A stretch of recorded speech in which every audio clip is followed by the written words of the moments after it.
Bismillahirrahmanirrahim. Assalamu alaikum student. In this video we are going to discuss about question number 5 exercise 1.2 find the additive and multiplicative inverse of the following real numbers। तो इसमें हम जो discuss करने जा रहे हैं उसमें जो मल्टीप्लिकेटिव इन्वर्स और एडिटिव इन्वर्स यहाँ पे जितने भी रियल नंबर गिवन होंगे उसके हम एडिटिव इन्वर्स और मल्टीप्लिकेटिव इन्वर्स डिस्कस करेंगे। तो सबसे पहले जो पार्ट 1 है, पार्ट 1 का हमने यानी एडिटिव इन्वर्स भी लिखना है, मल्टीप्लिकेटिव इन्वर्स भी लिखना है। तो जो पार्ट 1 है, पार्ट 1 में अगर मैं यहाँ पे कहूँ तो ये हमारे पास जो पार्ट 1 है उसमें क्या है गिवन, जो है 3 गिवन है, यानी 3 है। अगर 3 की बात करेंगे तो 3 में हमारे पास जो एडिटिव इन्वर्स, तो 3 हमारे पास, मैंने ये कहा था अगर हमारे पास कोई नंबर, कोई भी रियल नंबर अगर वो प्लस में हो तो इसका जो माइनस वाला जो नंबर है, ऐसा कौन सा नंबर यानी इसके साथ ऐड करें या सब्ट्रैक्ट ऐड करें कि वो ज़ीरो आ जाए।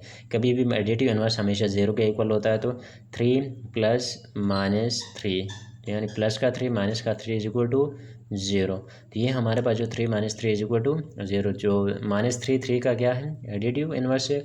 और अगर इसी की मल्टीप्लिकेटिव इन्वर्स की बात करेंगे तो यहाँ पे जो मल्टीप्लिकेटिव इन्वर्स है इसी का, तो 3 का मल्टीप्लिकेटिव इन्वर्स। और आपने ये याद रखना है कि एडिटिव इन्वर्स हमेशा 0 होता है और मल्टीप्लिकेटिव इन्वर्स हमेशा 1 होता है। तो इसमें अगर मल्टीप्लिकेटिव इन्वर्स की हम बात करेंगे तो मल्टीप्लिकेटिव इन्वर्स के लिए मैं क्या करूँगा, ऐसा मुझे नंबर चाहिए जिसको इसी नंबर के साथ यानी मल्टीप्लाई करने से वो 1 आ जाए। तो जो 3 है, 3 तो मेरे पास पहले से गिवन है, इसका मल्टीप्लिकेटिव इन्वर्स हम लिखेंगे 1/3। तो ये 3/3 आएगा। तो 3/3 इज इक्वल टू 3 के साथ कैंसिल होगा तो 1 आएगा। तो इसका मल्टीप्लिकेटिव इन्वर्स क्या आएगा, 1/3 आएगा। इसी तरह जो पार्ट 2 है, पार्ट 2 में जो रियल नंबर है -7 है। -7 है तो अगर -7 की हम बात करेंगे तो -7 में मैंने ये कहा था कि रियल नंबर के अंदर जो माइनस वाला नंबर गिवन हो तो उसका प्लस वाला नंबर इसका मल्टीप्लिकेटिव यानी एडिटिव इन्वर्स बनेगा, और अगर प्लस में गिवन है तो माइनस।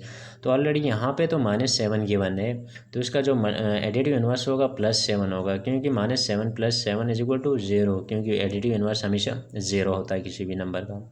और इसी का मल्टीप्लिकेटिव इन्वर्स की बात करेंगे तो यहाँ पे मल्टीप्लिकेटिव इन्वर्स -7 का जो मल्टीप्लिकेटिव इन्वर्स है वो क्या आएगा कि मल्टीप्लिकेटिव इन्वर्स में हमने ये कहा था कि अगर कोई भी नंबर मेरे पास मौजूद हो उसका क्या होना चाहिए, यानी इन्वर्स। अगर उसकी इन्वर्स की बात करें तो ऐसा नंबर जो उसको मल्टीप्लाई करने से 1 आए। तो जो यहाँ पे -7 है तो -7 मल्टीप्लाई 1/-7, तो माइनस माइनस के साथ भी कैंसिल होगा और ये माइनस माइनस, तो ये -7/-7 बनेगा। तो माइनस माइनस के साथ कैंसिल, ये भी 1 आएगा। अच्छा, इसी का जो पार्ट नंबर 3 है वो है 0.3 है। अगर 0.3 है तो 0.3 जो सॉल्यूशन में कि 0.3 तो ऑलरेडी मेरे पास ये 1 है, लेकिन इसका ऐसा कौन सा नंबर मैं ऐड करूँ कि ये 0 आ जाए। तो 0.3 ये तो प्लस में गिवन है -0.3, तो यानी -0.3 इसका एडिटिव इन्वर्स हो गया, तो इज इक्वल टू 0। और इसके अगर मल्टीप्लिकेटिव इन्वर्स की बात करेंगे तो -0.3 है, तो इसमें भी क्या होगा सॉल्यूशन में,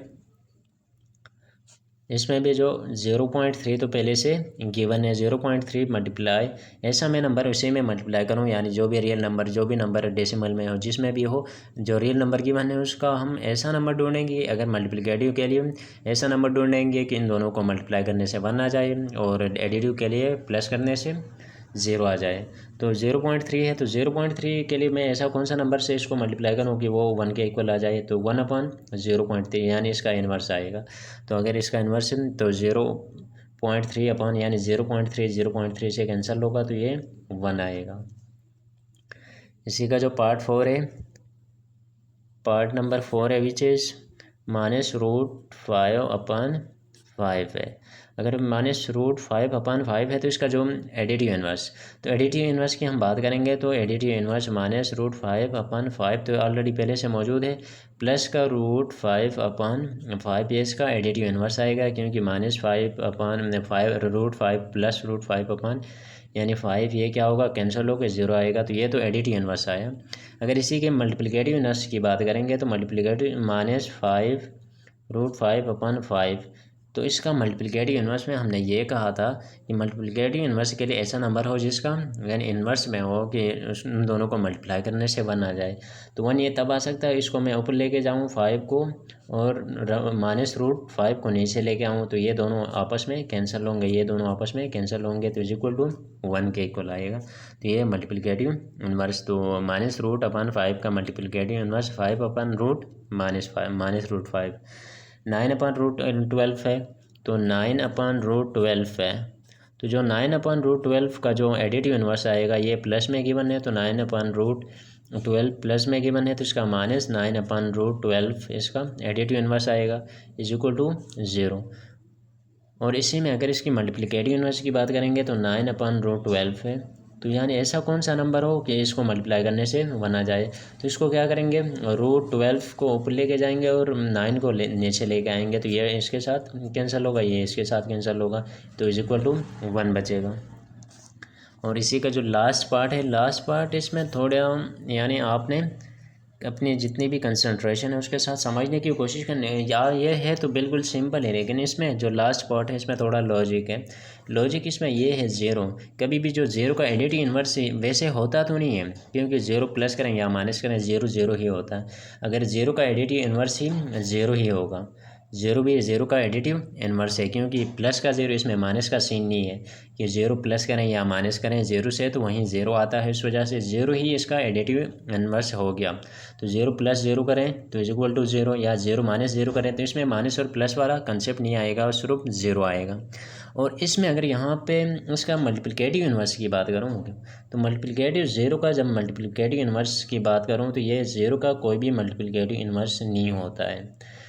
तो मैं इस वजह से कह रहा हूँ कि अगर मैं 0 का मल्टीप्लिकेटिव इन्वर्स निकालूँ, क्योंकि मल्टीप्लिकेटिव इन्वर्स में हम क्या करते थे, तो अगर मैं यहाँ पे डायरेक्ट अगर सिंपली अगर ये लिखूँ कि जो हमने अभी तक जो मल्टीप्लिकेटिव इन्वर्स में उसका 1/, में लिखा था, तो अगर 1/, में अगर मैं 1/0 करूँ तो ये वो 0 × 1/0 ये तो इन्फिनिटी बन जाएगा, ये तो इन्फिनिटी बन जाएगा। तो ये 0 को इन्फिनिटी के साथ किसी भी नंबर को, if any number we have to multiply with infinity then the number is again infinity.